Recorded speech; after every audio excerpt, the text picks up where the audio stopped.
बिस्मिल्लाहिर्रहमानिर्रहीम। लाहौर के एक मदरसे में मुफ्ती अजीज़ुर रहमान साहब की अपने ही शागिर्द के साथ या तालिब इल्म के साथ बदफेली निशाना बनाया अपनी हवस का, जिसकी वीडियो जो है लीक हो गई। लीक होने के बाद सोशल मीडिया पर बहुत ज़्यादा शोर हुआ उसका, और अब एफआईआर रजिस्टर हो गई है उनके खिलाफ़ और उनके बेटों के खिलाफ़, और अभी तक पुलिस उन्हें पकड़ नहीं सकी है। मुफ्ती अजीज़ुर रहमान साहब ने जो काम किया है अपनी जिनसी तस्कीन के लिए, ऐसा हैवान भी नहीं करते।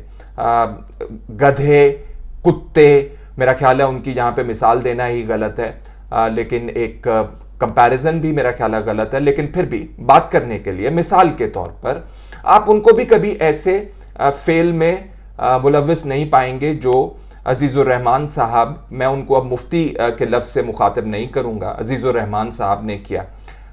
उन्होंने इंतहाई निचले दर्जे की हरकत की। अपने स्टूडेंट को 3 साल से वो गैर फितरी अमल का निशाना बनाते रहे, बदफेली करते रहे, उसे डराते रहे, धमकाते रहे और उसे कहते रहे कि अगर तुम मुझे खुश करोगे तो तुम्हारी जो इल्म का सिलसिला है या तुम्हारे पास होने का सिलसिला है वो आगे बढ़ सकेगा। और इस तरह वो उस बच्चे को, मैं उसका नाम भी नहीं लूँगा यहाँ पे, निशाना बनाते रहे, जिसने बाद में वीडियो के अंदर अपनी जान को ख़तरे का इजहार किया। मुफ्ती माफ़ी चाहता हूँ। अजीज़ुर रहमान साहब के बेटों को उन्होंने कहा कि मुझे आके थ्रेट कर रहे हैं, और वो कहीं जाके छुप गया। लेकिन सोशल मीडिया के बाद ये तमाम बात आने के बाद मुकदमा दर्ज हो गया है और अभी तक गिरफ्तारी अमल में नहीं आई है।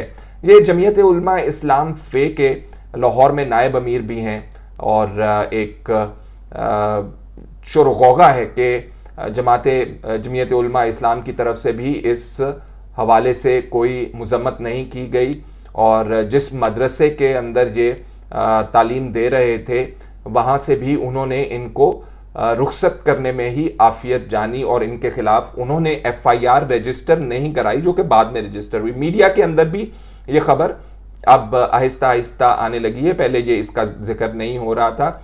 और मैं हमारे दोस्त हैं मुबशर जैदी साहब, उनका प्रोग्राम है ज़रा हट के, निसार खोड़ो साहब हैं, ज़रार खोड़ो साहब हैं उनके साथ। मैं उनके लिए हैट्स ऑफ टू दम कि उन्होंने इसको मेन स्ट्रीम मीडिया के अंदर डिस्कस भी किया। लोग डिस्कस भी नहीं कर रहे हैं, और मैं चाहता हूं कि मीडिया इसके ऊपर इसको बहस लेकर आए और इसके हवाले से लोगों को बताए कि क्या करना है। मेरी इस हवाले से चंद गुजारिशात हैं। मैं वाक़े के हवाले से मज़ीद जिक्र नहीं करूँगा। मुझे इस वाक़े के बाद और जो वीडियोज़ इसके हवाले से सोशल मीडिया के ऊपर गर्दिश कर रही हैं, शदीद गम व गुस्सा, रंज हुआ, और उससे बहुत ज़्यादा आपके एहसासात जो हैं या महसूसात जो हैं उबलने लगते हैं, और आप जज्बात में आके बहुत सारी बातें करना शुरू कर देते हैं। मैं उस तरफ अब मज़ीद नहीं जाऊंगा, लेकिन इस हवाले से चंद गुजारिशात ज़रूर हैं जो सस्ती गुजारिशात हैं, बग़ैर आपके पैसा खर्च किए हुए अगर आप उन गुजारिशात के ऊपर अमल कर लें या इक़दामात के ऊपर अमल कर लें तो आपके मदारिस के अंदर या और दीगर ऐसे इदारों के अंदर जहाँ पे तालिब इल्म मौजूद होते हैं और उन्हें बदफेली या गैर फितरी अमल का निशाना बनाया जाता है, बहुत सारे मसाइल आपके हल हो सकते हैं। इस खबासत से, इस नजासत से आपको छुटकारा मिल सकता है। पहली बात जो मैं करना चाहता हूँ वो ये है कि अगर आप मदारिस, हुकूमत बेबस नज़र आती है मदारिस के अंदर किसी किस्म का भी निसाब लेकर आने से। यकसा निसाब के हवाले से हमने बहुत नारे सुने, लेकिन अभी तक अमली जामा उसको नहीं पहनाया जा सका, क्योंकि मदारिस जो हैं बहुत ज़्यादा रेजिस्ट करते हैं इस बात को।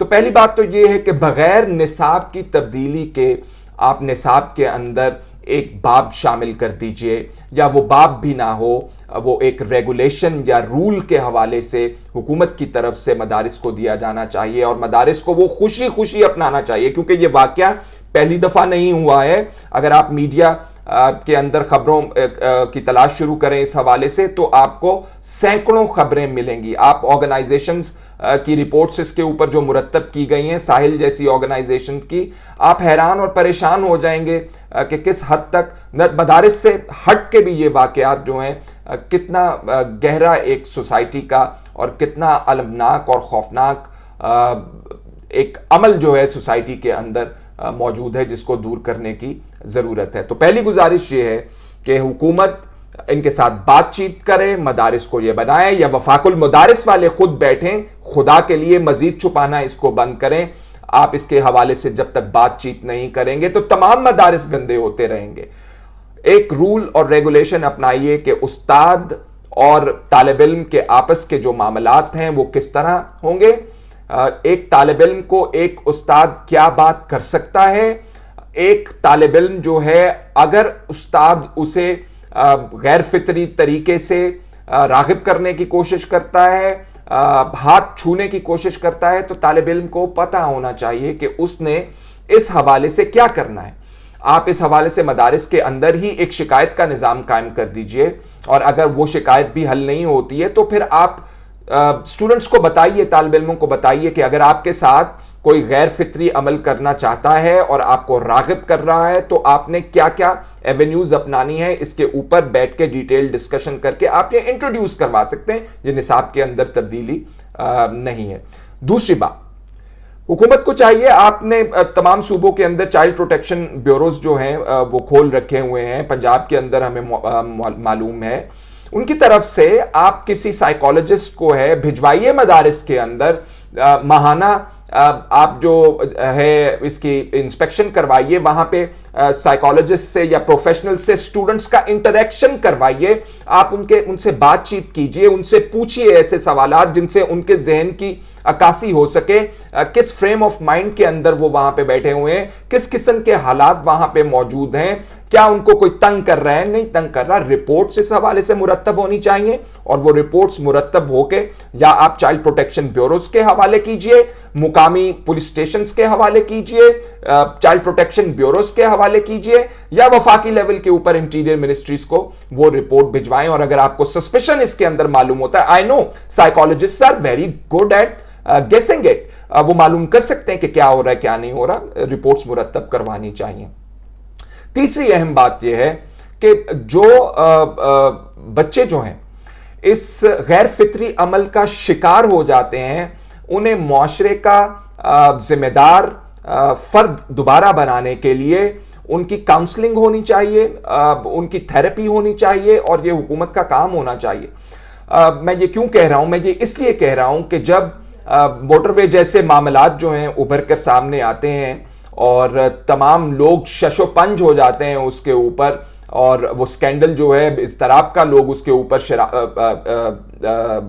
शिकार हो जाते हैं कि ये कैसे हो गया, तो जब आप इन लोगों को मुआशरे का जिम्मेदार फर्द नहीं बनाएंगे, इनकी जहनी हालत कैफियत को देखते हुए इनका इलाज नहीं कराएंगे, क्योंकि ऐसे अमल के बाद किसी भी शख्स को आप नहीं कह सकते कि वो दोबारा एक जिम्मेदार मुआशरे का फर्द बन सकता है। या वो अब जुराइम के अंदर मुलव्विस होगा, या वो खुदकुशी की तरफ रागिब होगा, या वो फिर ये अमल दोहराता फिरेगा जैसे अजीजुर रहमान साहब ने किया।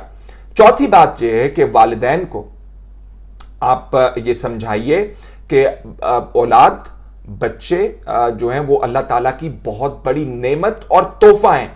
अगर आप में इतनी इस्तिताअत नहीं है कि आप अपने बच्चों को खुद से पढ़ा सकें, मैं दीनी तालीम के हवाले से खाली बात नहीं कर रहा हूँ, मैं जो आम निसाब है या दुनियावी तालीम जिसे कहते हैं हम, जिसके अंदर मुख्तलिफ सब्जेक्ट्स पढ़ाए जाते हैं, उसके अंदर बैलेंस लेकर आए। हमारे यहाँ हो ये रहा है कि लोग बच्चे तो धड़ाधड़ पैदा कर रहे हैं और उसके बाद अगर खाने पीने के लिए उनका बंदोबस्त नहीं है और उनकी पढ़ाई के लिए बंदोबस्त नहीं है तो वो मदारिस के अंदर फेंकते हैं उन बच्चों को कि जाइए आप वहां पे जाके तालीम हासिल कीजिए, और 2-2 हफ्ते महीना बच्चे जो हैं उनका पता ही नहीं होता वालिदैन को कि वो वहां पे क्या कर रहे हैं क्या नहीं कर रहे हैं। और इसमें सिर्फ बच्चे ही नहीं शामिल, इसके अंदर बच्चियां भी शामिल हैं कि लोग जिनके वसाइल महदूद हैं वो तालीम के लिए मदारिस के अंदर अपने बच्चों को भेज देते हैं।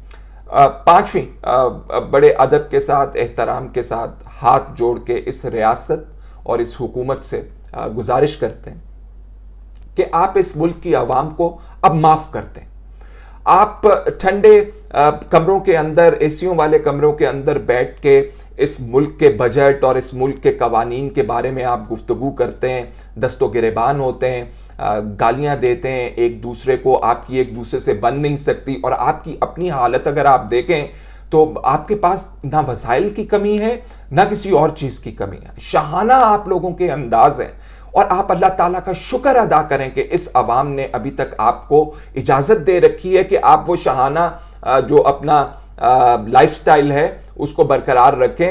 आपके साथ ये नहीं होता कि आपकी गाड़ी को सड़क के ऊपर रोक के जो है लोग बाहर निकालते हो आपको और पूछते हो, हाँ भाई तुम्हें तो हमने अपने हल्के से भेजा था अपनी नुमाइंदगी करने, तो तुम जाके वहां पे क्या करते फिर रहे हो और ये पैसे तुम कहां से कमा के लाए हो? और तुम ये जो बाहर प्रॉपर्टीज बनाते हो, लंदन बड़ा फेवरेट स्पॉट है, दुबई बड़ा फेवरेट स्पॉट है, किसी दिन बताएंगे हम आपको ये कौन कौन वहां पे प्रॉपर्टीज जाके बनाता है और किस किस के वहां पे घर हैं। बहुत मोतबर नाम जो है हमें मालूम है, लंदन के अंदर उनके घर बनाए हुए हैं और दुबई के अंदर उन लोगों ने अपने घर बना के रखे हुए हैं। तो उस वक्त से आप इज्तनाब कीजिए और ये जो आप झूठ लिखते रहते हैं आइन के अंदर, इसको माजरत के साथ निकाल दीजिए।